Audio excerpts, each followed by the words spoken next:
Parmi toutes les grandes questions qu'on peut se poser sur le cosmos, il y en a une qui est juste vertigineuse.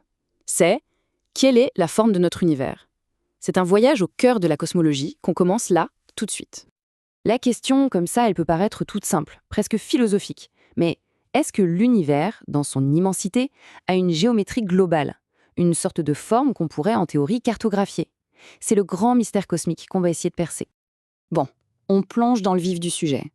Parce que cette question, elle est loin, très loin d'être une simple abstraction. En fait, elle est vraiment au cœur de la science qui étudie l'origine et l'évolution de l'univers. Ce qui est absolument fascinant, c'est que cette forme n'est pas du tout aléatoire. Elle est directement sculptée par tout ce que l'univers contient.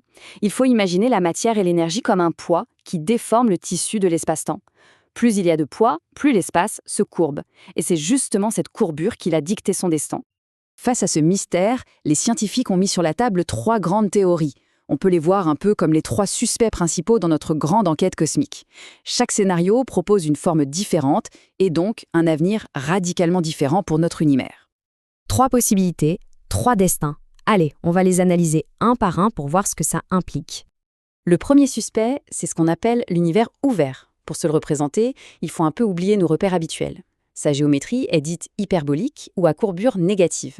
L'image la plus simple, c'est celle d'une selle de cheval. C'est courbé vers le bas dans un sens et vers le haut dans l'autre. Alors, quel serait le destin d'un univers comme ça? Eh bien, c'est une expansion sans fin. Les galaxies s'éloigneraient les unes des autres pour toujours. L'univers deviendrait de plus en plus grand, de plus en plus froid, de plus en plus vide. Une croissance infinie et inarrêtable. Le deuxième scénario, c'est l'univers fermé. Celui-là, il est un peu plus facile à imaginer. Sa géométrie est sphérique, donc à courbure positive. Pensez à la surface d'un ballon. C'est une surface finie, mais qui n'a pas de bord. On peut marcher dessus indéfiniment sans jamais tomber ou trouver une fin. Là, le destin est beaucoup plus spectaculaire. Toute la matière de l'univers, par sa propre gravité, finirait par agir comme un gigantesque frein cosmique. L'expansion s'arrêterait, puis le mouvement s'inverserait. L'univers entier commencerait à se contracter, à s'effondrer sur lui-même, jusqu'à un point final qu'on appelle le Big Crunch, un véritable Big Bang à l'envers. Et enfin, notre troisième et dernier suspect, l'univers plat. C'est le modèle le plus intuitif pour nous, celui qui ressemble à la géométrie qu'on a apprise à l'école.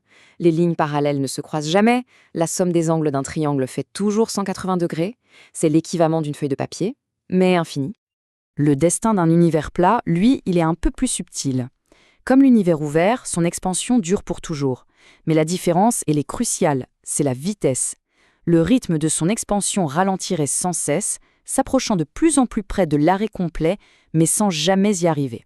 C'est une expansion qui s'essouffle à l'infini sans jamais faire machine arrière. Ok, donc si on récapitule nos 3 suspects. L'univers ouvert en forme de selle, c'est une expansion éternelle et rapide. L'univers fermé, la sphère, c'est l'expansion qui s'arrête et s'inverse en un grand effondrement. Et enfin, l'univers plat, c'est l'expansion qui continue pour toujours, mais en ralentissant constamment. On voit bien que la géométrie de départ, elle détermine absolument tout le destin du cosmos. La forme, c'est le destin. Bien sûr, tout ça, ce ne sont pas que des théories en l'air. Les scientifiques cherchent activement des preuves, des indices concrets pour résoudre cette énigme. Mais alors, comment on fait pour mesurer la forme de l'univers tout entier? En fait, la clé se trouve dans la toute première lumière de l'univers. Les scientifiques étudient ce qu'on appelle le fond diffus cosmologique. C'est un peu comme une photo fossile de l'univers quand il était encore un bébé, un écho lumineux du Big Bang. En analysant les motifs dans cette lumière très ancienne et en regardant comment la lumière des galaxies lointaines est déviée par la gravité, ils peuvent déduire la forme globale de l'espace-temps. Bon, après avoir analysé toutes ces données, tous ces indices venus des confins de l'univers et du temps, où est-ce qu'on en est? Quel est le scénario qui semble le plus probable aujourd'hui? Et voilà le verdict, avec toute la nuance que la science exige.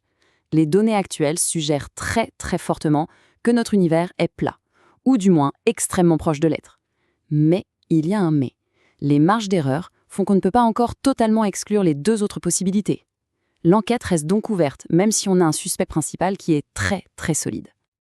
Au final, cette petite incertitude, elle nous rappelle quelque chose d'essentiel. On est vraiment qu'au tout début de notre exploration cosmique. La forme de l'univers, ce n'est qu'une des nombreuses énigmes qui nous attendent. Si une question aussi fondamentale reste encore un peu ouverte, alors imaginez tous les autres secrets que le cosmos nous cache encore.